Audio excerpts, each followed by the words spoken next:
Are going to be in the city, and we want to put on our best face.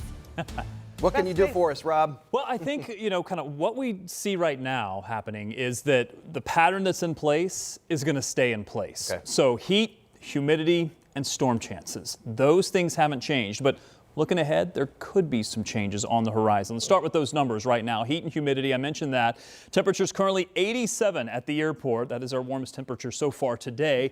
Continues to rise. Most of the humidity has kind of been in place for the last week or so, but we're starting to see even more humidity creep in from the south and west. That's why some of these numbers here, Terre Haute, heat index of 99 right now. 97 is what it feels like in Bloomington. Feels like 93 at the airport. A little farther to the north, still feels like it's into the 80s.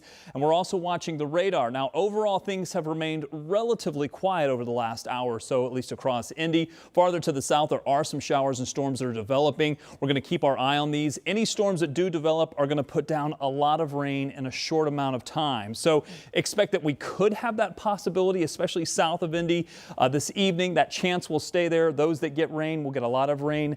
Those that don't, you'll stay dry this evening. Let's call it rain and storms for tonight. I'll have a look at tomorrow's forecast and a look at traffic coming up in just a few. All right, Rob, thanks. And stay ahead of the rain this weekend with the Live Doppler 13 weather app. You can check live interactive radar anytime right on your phone. It's a free download in your app store. More breaking news today, this time out of Washington, D.C. So we just learned President Trump has been diagnosed with chronic venous insufficiency. It's a condition in which valves inside certain veins do not work, allowing some of the blood to collect in the veins. So doctors found this problem this week after President Trump noticed swelling in his legs. Treatment may involve medication. Doctors say this is a common condition in people over 70 years of age. President Trump is 79 years old.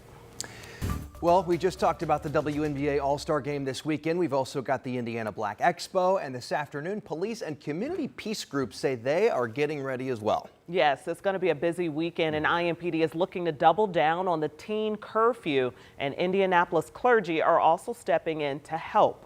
Ashton Hackman is on that part of the story today. And Ashton, how do they plan to pitch in? Because police have often talked about this community approach. Correct. It's something we've been saying all weeks prior, that it's going to take a community, a village, if you will, to really solve the issue when it comes to gun violence.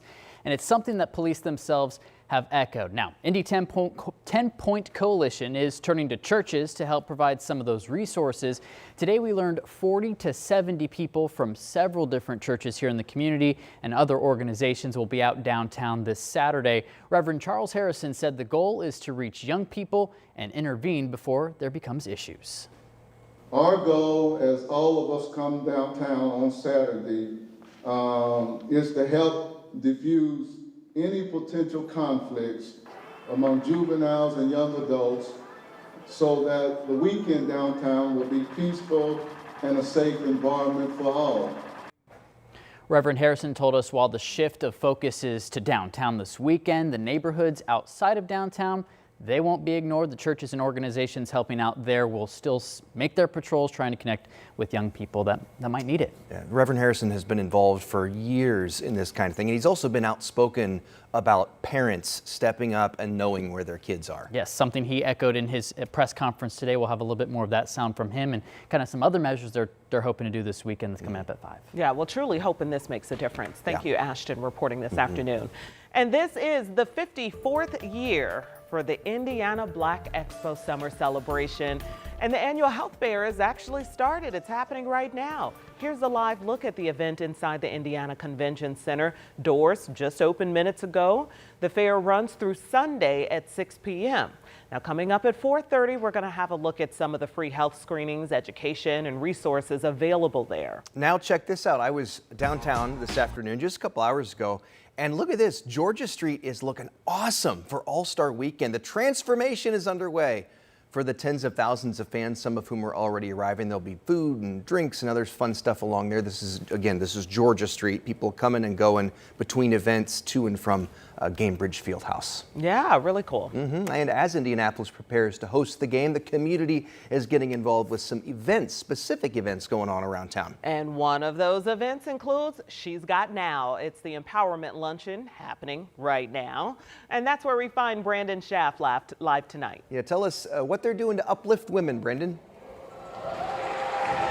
Yeah, good afternoon, Dustin and Felicia. We are here at the Indianapolis Arts Garden, and the luncheon is still going on. It's got a little bit less than an hour left, and it's all about empowering women. Let's tell you about it. So it's just one way that Indianapolis is kicking off WNBA All-Star Weekend.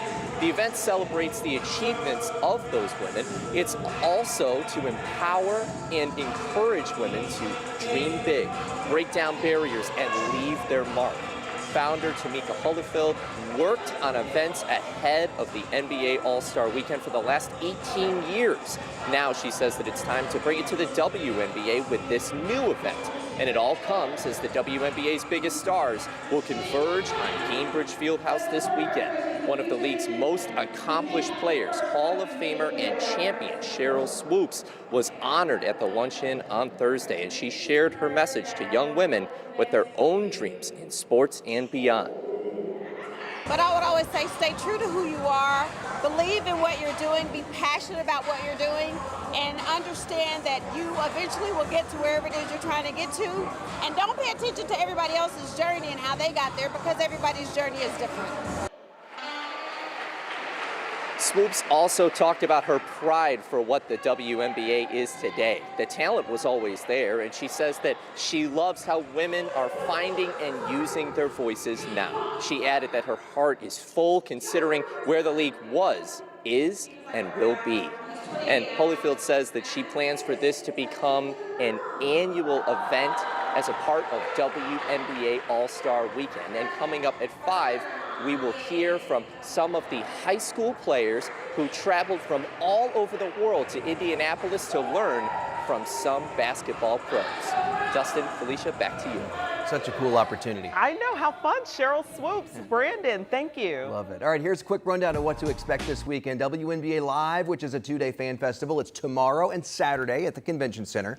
The 3-point contest and skills challenge is tomorrow night at 8 inside Gainbridge Fieldhouse. There's also Fever Fest, which is Saturday over at Everwise Amphitheater. And it all, of course, leads up to the All-Star Game, which is Saturday night at 8:30. We have all of this for you at WTHR.com. Now let's get over to Rob for a quick check of traffic. Hey, Rob. Which we will get to in just a moment. Let's get to the T's, get a commercial break in first. So this was a raid that sparked a federal investigation in policing in Louisville. The punishment suggested for the officer who blindly shot into Breonna Taylor's home. And caught on camera, watch as a tornado forms and rips through a southern Wisconsin neighborhood. Yeah, we are looking at heat index values into the 90s. Are going to get even warmer. And if you're traveling westbound on 74, there is an accident near Brownsburg. We'll talk more about that coming up.